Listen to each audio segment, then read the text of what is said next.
दुनिया के दो देश, एक सुपर पावर अमेरिका और दूसरा देश चीन, जो सुपर पावर बनने को बेताब है। चीन अपने मंसूबे के लिए विस्तारवाद के अतिक्रमणकारी रास्ते पर चलता जा रहा है, जबकि उसे रोकने के लिए अमेरिका पूरा जोर लगा रहा है। लेकिन अमेरिका के लिए एक बुरी खबर है, हो सकता है कि जमीन पर जंग में चीन को हरा दे, लेकिन जब समंदर से युद्ध की बारी आएगी तो चीन का समुद्री बेड़ा अमेरिका के इरादों पर पानी फेर सकता है।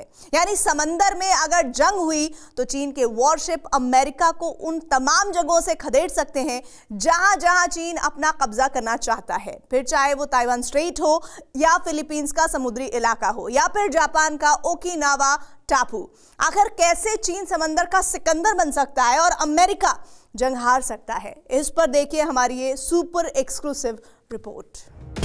सुलगने लगा समंदर, आमने सामने जंग के सिकंदर।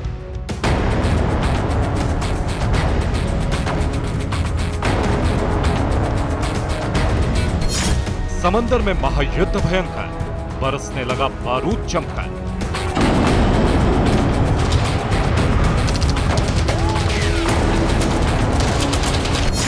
जिनपिंग का जंगी जुनून, बाइडेन का मिशन थंडरस्टॉर्म।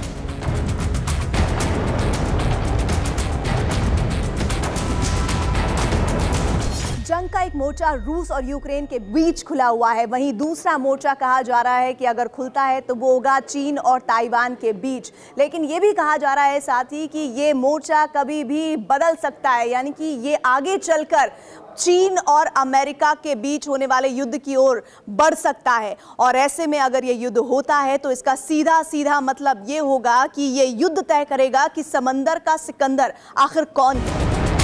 अमेरिकी संसद की स्पीकर नैन्सी पेलोसी जब से ताइवान से लौटी हैं, तभी से चीन तमतमाया हुआ है।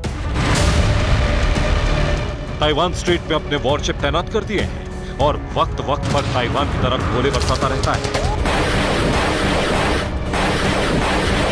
हालांकि काउंटर में अमेरिका ने भी अपने वॉरशिप लगा दी, जिससे ताइवान स्ट्रेट जंग का नया अखाड़ा बन गया है।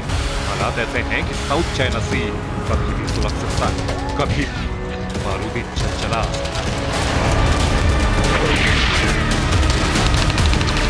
अमेरिका सुपर पावर है, लेकिन चीन की ताकत को कम करके आंकना उसके लिए बड़ी भूल साबित हो सकती है। अगर नेवल पावर की बात करें तो तुलना अगर की जाएगी तो चीन अमेरिका पर 20 ही साबित होगा, क्योंकि चीन लगातार अपनी नेवल पावर को बढ़ाता रहा है। इसके पीछे बड़ी वजह है, लेकिन ये जानकारी खुद अब अमेरिका ने ही सामने रखी है। CNN की रिपोर्ट में बताया गया है कि जिस देश की नेवल पावर ज्यादा मजबूत होगी, वही समंदर में बाजी मार ले जाएगी। इससे फर्क नहीं पड़ता कि वो सुपर पावर है या नहीं।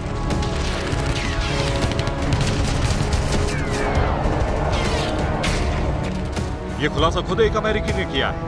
यूएस नेवल वॉर कॉलेज के प्रोफेसर सैम टैंकरेडी ने अमेरिका को आगाह करते हुए बताया, अगर चीन इसी तरह से अपनी नेवी को बढ़ाता रहा तो अमेरिका के लिए बड़ी मुसीबत खड़ी हो सकती है, क्योंकि नेवल वॉरफेयर की हिस्ट्री में सामने आया है कि जिसकी जितनी बड़ी नेवल फ्लीट होती है, उसके जीतने की संभावना उतनी ज्यादा होती है।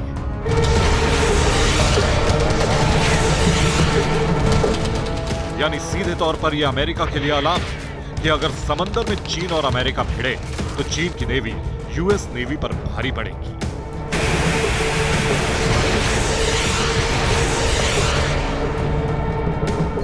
टैंकरेडी ने अमेरिका को चेतावनी देते हुए बताया कि 500 BC से अब तक 28 नेवल युद्ध हुए हैं, जिनमें सिर्फ 3 ही देश ऐसे हैं जिनकी नेवल पावर कम थी और उन्होंने युद्ध जीता है। इसके जरिए उन्होंने ये बताया कि नेपोलियन बोनापार्ट से लेकर कोल्ड वॉर की उन्होंने स्टडी की, जिसके आधार पर वो इस निष्कर्ष पर पहुंचे हैं कि नेवल के तौर पर जो शक्तिशाली मुल्क है वही समंदर का सिकंदर है।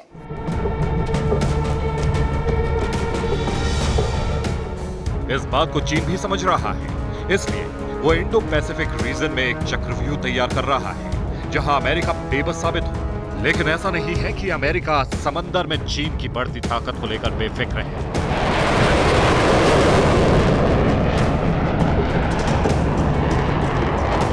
अमेरिका के पास नेवल पावर के सहारे जंग जीतने का एक्सपीरियंस है। कोल्ड वॉर में दुनिया अमेरिका की ताकत देख चुकी है, लेकिन मौजूदा वक्त में चीन जिस तेजी से समंदर में ताकत बढ़ा रहा है, वो जरूर अमेरिका के लिए चिंता की बात है।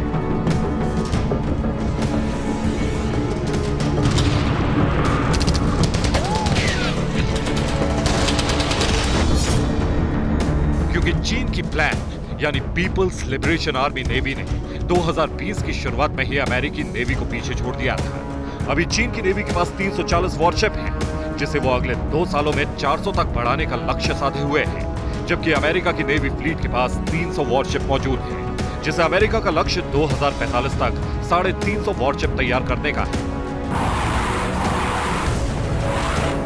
ये जानकारी यूएस नेवी नेविगेशन प्लान 2022 के हवाले से सामने आई है, जिससे कुछ और जानकारी भी सामने आई है। दुनिया एक नए वॉरफेयर जोन में एंट्री कर चुकी है, जिसमें टेक्नोलॉजी, कॉन्सेप्ट्स, पार्टनर्स और सिस्टम के सहारे जंग लड़ी जाएगी। जो इन 4 फैक्टर्स का ध्यान रखेगा, जीत उसी की पक्की होगी। लेकिन इसमें नेवल पावर सबसे बड़ा फैक्टर साबित होगी, क्योंकि सेकेंड वर्ल्ड वॉर के दौरान तकनीकी रूप से जापान अमेरिका से कहीं आगे था। उसके पास हाईटेक एयरक्राफ्ट मौजूद थे, सबमरीन से लॉन्च होने वाले टॉर्पीडो उसके पास मौजूद थे, वॉरशिप से लॉन्च होने वाले टॉर्पीडो भी जापान के पास थे। लेकिन जब युद्ध की बात आई तो अमेरिका ने जापान पर बाजी मार ली, क्योंकि अमेरिका के पास 140 वॉरशिप थे, लेकिन जापान के पास सिर्फ 18। नेवल वॉरफेयर कॉलेज के प्रोफेसर टैंक रेड्डी ने इसी बात पर जोर दिया है कि नेवल पावर का पुराना सिद्धांत आज भी कारगर है। जिसके पास ज्यादा बड़ी फ्लीट, वो लंबे वक्त तक समंदर में टिक सकता है, और जो टिकेगा वही जीतेगा।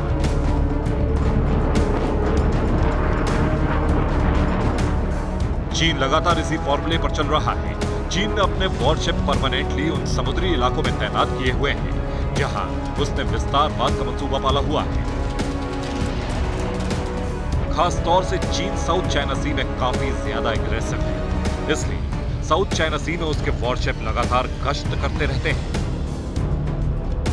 ताइवान स्ट्रेट के पास, फिलीपींस की समुद्री सीमा में, जापान के ओकिनावा के पास, वियतनाम, मलेशिया, इंडोनेशिया, ब्रुनेई की समुद्री सीमा में।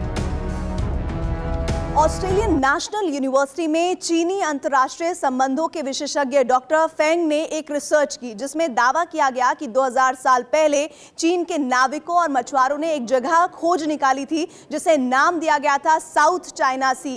हालांकि सेकेंड वर्ल्ड वॉर के टाइम पर यह जगह जापान के कब्जे में थी, बाद में इस पर चीन का कब्जा हो गया।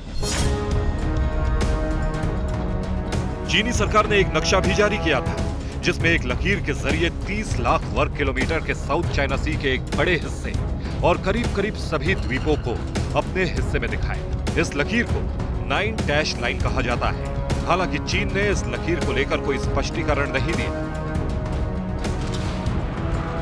हालांकि चीन के साउथ चाइना सी वाले नक्शे को अमेरिका, ताइवान और जापान ने मानने से इनकार कर दिया। तब से चीन ने अपने नेवी पावर के जरिए साउथ चाइना सी में दबदबा बनाए रखने के लिए वॉरशिप तैनात कर रखा है, और साल की शुरुआत से अभी तक की सबसे बड़ी नेवल ड्रिल करके चीन ने ऐलान कर दिया है कि वो आने वाले वक्त में समंदर में और ज्यादा खुखार होने जा रहा है।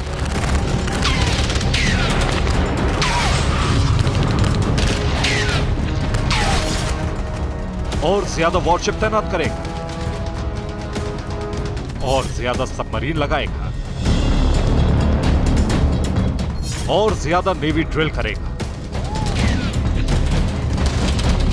और ज्यादा बारूद बरसाएगा। ताइवान पर कब्जे के लिए कोहराम मचाता रहेगा, फिर चाहे सामने अमेरिका हो या जापान, क्योंकि चीन न सिर्फ समंदर में नेवल फ्लीट की संख्या बढ़ा रहा है, बल्कि न्यूक्लियर वेपन से लैस वॉरशिप और सबमरीन को उतारकर सुपर पावर की हेकड़ी निकालने की पूरी तैयारी कर चुका है। Bureau report, TV9 Bharatvarsh.